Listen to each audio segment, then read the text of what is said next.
Assalamualaikum warahmatullahi wabarakatuh. Shalom dan salam sejahtera untuk kita semua. Perkenalkan, nama saya Melin Toding dengan NIM 210204601025 dari kelas 02 Teknik Elektroda 4 angkatan tahun 2021. Pada video presentasi kali ini, saya akan menjelaskan salah satu judul materi dari mata kuliah Transmisi AC yang berjudul Konstanta Umum Saluran Transmisi. Baik, langsung saja. Yang pertama, konstanta umum adalah konteks saluran transmisi yang mengacu pada karakteristik fisik dari saluran yang digunakan untuk mentransmisikan sinyal atau data. Konstanta ini dapat berbeda-beda tergantung pada jenis saluran transmisi yang digunakan. Dalam presentasi kali ini, saya akan menjelaskan rangkaian kutub 4, saluran transmisi sebagai kutub 4, saluran pendek, dan saluran menengah, dan beberapa judul materi lainnya. Konstanta umum pada saluran transmisi. Konstanta umum pada saluran transmisi terbagi menjadi 4 secara umum, yaitu impedansi, kapasitansi, induktansi, dan tekanan.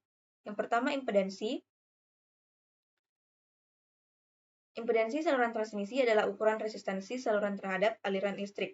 Impedansi diukur dalam satuan ohm dan dapat mempengaruhi kecepatan dan kualitas sinyal yang dikirim melalui saluran transmisi. Kapasitansi saluran transmisi. Kapasitansi ini adalah kemampuan saluran untuk menyimpan muatan listrik. Kapasitansi ini diukur dalam satuan farad dan dapat mempengaruhi kecepatan dan kualitas sinyal yang dikirim melalui saluran transmisi. Induktansi saluran transmisi adalah kemampuan saluran untuk membangkitkan medan magnetik saat arus listrik mengalir. Induktansi diukur dalam satuan Henry dan dapat mempengaruhi kecepatan serta kualitas sinyal yang dikirim melalui saluran transmisi. Yang terakhir, tekanan saluran transmisi adalah kemampuan saluran untuk mengubah energi listrik menjadi energi panas. Tekanan ini diukur dalam satuan ohm dan dapat mempengaruhi efisiensi pengiriman sinyal melalui saluran transmisi. Penggunaan konstanta umum.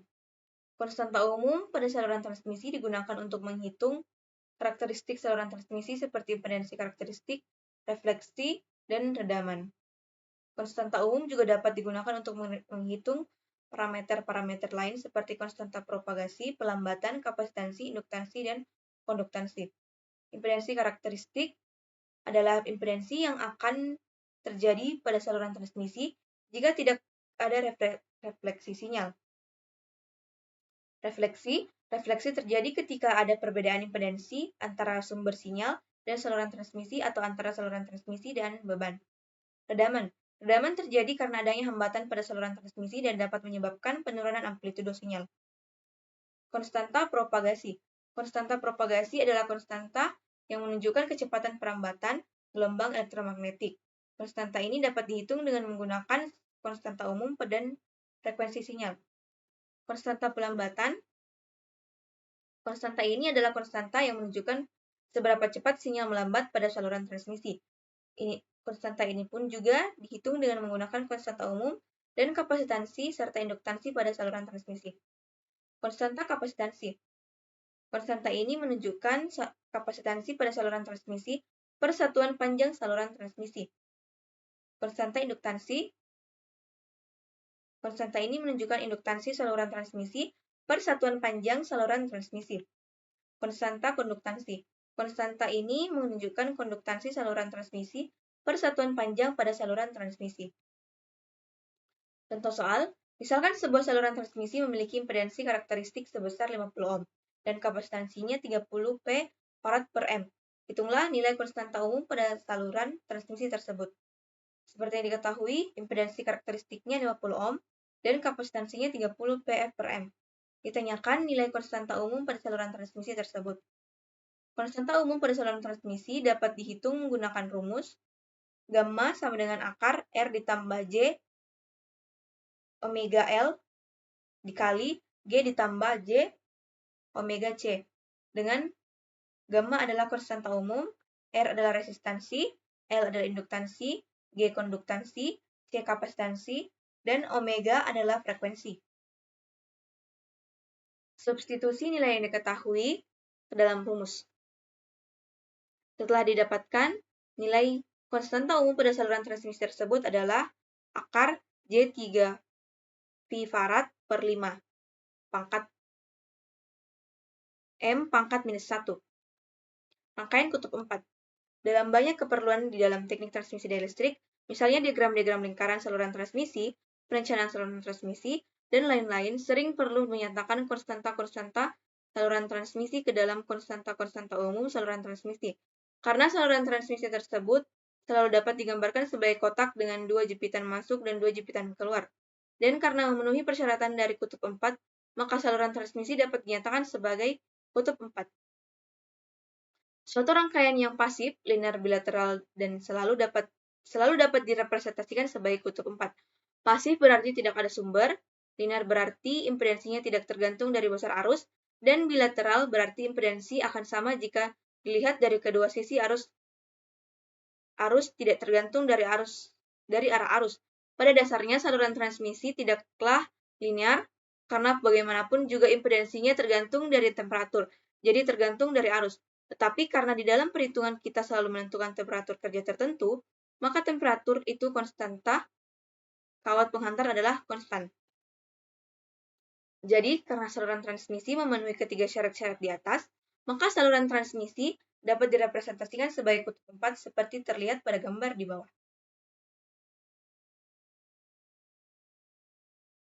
Pada gambar di samping, terlihat bahwa A, B, C, dan D adalah konstanta-konstanta umum dari rangkaian itu, yang merepresentasikan saluran transmisi, relasi tegangan, dan arus untuk suatu kutub 4 adalah, di sini terdapat Vs sama dengan A, PR ditambah B, IR, IS sama dengan C, PR ditambah D, IR, dan PR sama dengan D, PS dikurang B, IS, IR sama dengan minus C, PS ditambah A, IS. Saluran transmisi sebagai kutub 4. Saluran transmisi sebagai kutub 4 terbagi menjadi beberapa bagian. Yang pertama, saluran transmisi jarak pendek. Saluran transmisi pendek didefinisikan sebagai saluran transmisi yang panjangnya kurang dari 80 km.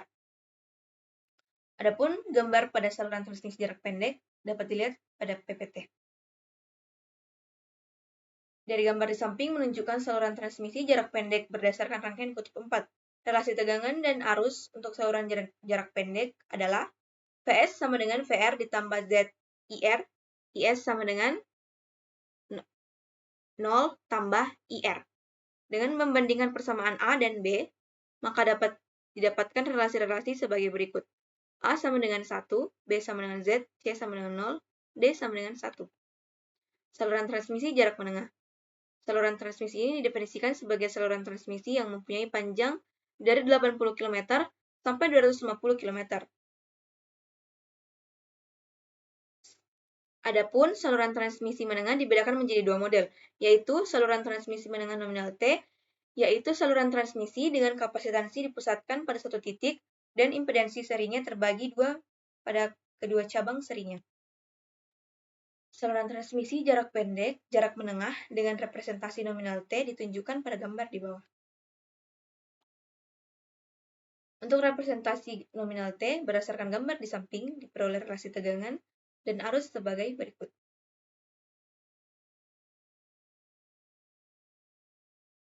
Selanjutnya, saluran transmisi menengah nominal P, yaitu saluran transmisi dengan kapasitansi dipusatkan pada dua titik dan impedansi serinya dipusatkan satu titik pada cabang serinya. Untuk saluran transmisi jarak menengah dengan representasi nominal V ditunjukkan pada gambar di bawah.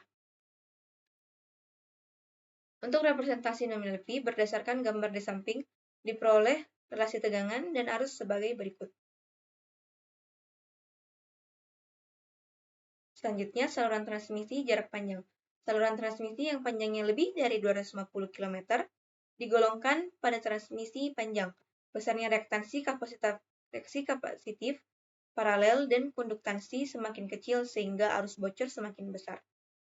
Jadi, pada saluran panjang ini, semua parameter R, L, C, dan G diperhitungkan secara terdistribusi sepanjang saluran. Adapun relasi arus dan tegangan untuk mendapatkan konstanta-konstanta umum sebagai berikut. PS sama dengan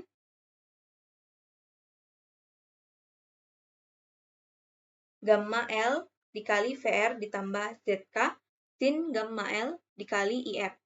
PR sama dengan sin gamma L dibagi ZK dikali V ditambah cos gamma L dikali IR.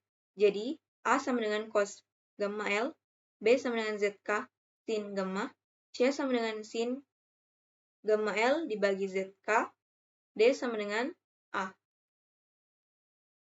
Kesimpulannya, konstanta umum pada saluran transmisi adalah parameter penting yang digunakan untuk menggambarkan karakteristik saluran transmisi.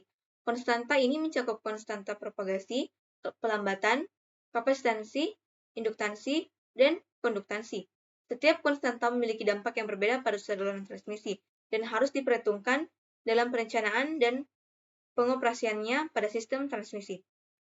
Adapun beberapa referensi yang saya gunakan untuk membuat